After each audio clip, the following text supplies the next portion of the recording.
بشرتها الأولى واضمم يدك إلى جناحك تخرج بيضاء من غير سوء آية أخرى لنريك من آياتنا الكبرى اذهب إلى فرعون إنه طغى قال رب اشرح لي صدري ويسر لي أمري واحلل عقدة من لساني يفقه قولي واجعل لي وزيرا من أهلي هارون أخي أشدد به أزري وأشركه في أمري كي نسبحك كثيرا ونذكرك كثيرا إنك كنت بنا بصيرا قال قد أوتيت سؤلك يا موسى ولقد مننا عليك مرة أخرى إذ أوحينا إلى أمك ما يوحى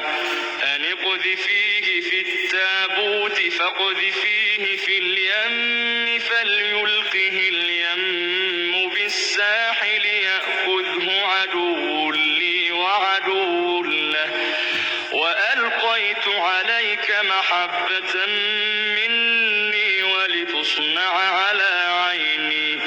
إذ تمشي أختك فتقول هل أدلكم على من يكفله فرجعناك إلى أمك كي تقر عينها ولا تحزن وقتلت نفسا فنجيناك من الغم وفتناك فتونا فلبثت سنين في أهل مدين ثم جئت على قدري يا موسى واصطنعتك لنفسي اذهب أنت وأخوك بآياتي ولا تنيا في ذكري اذهبا إلى فرعون إنه طغى فقولا له قولا لينا لعله يتذكر أو يخشى قالا ربنا إننا نخاف أن يفرط علينا أو أن يطغى قال لا تخافا إنني معكما أسمع وأرى فأتياه فقولا إنا رسولا ربك فأرسل معنا بني إسرائيل ولا تعذبهم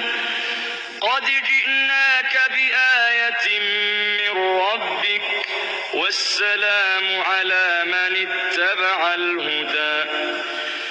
إنا قد أوحي إلينا أن العذاب على من كذب وتولى قال فمن ربكما يا موسى كل شيء خلقه ثم هدى قال فما بال القرون الأولى قال علمها عند ربي في كتاب لا يضل ربي ولا ينسى الذي جعل لكم الأرض مهدا وسلك لكم فيها سبلا وأنزل من السماء ماء فأخرجنا به أزواجا من نبات شتى كلوا وارعوا أنعامكم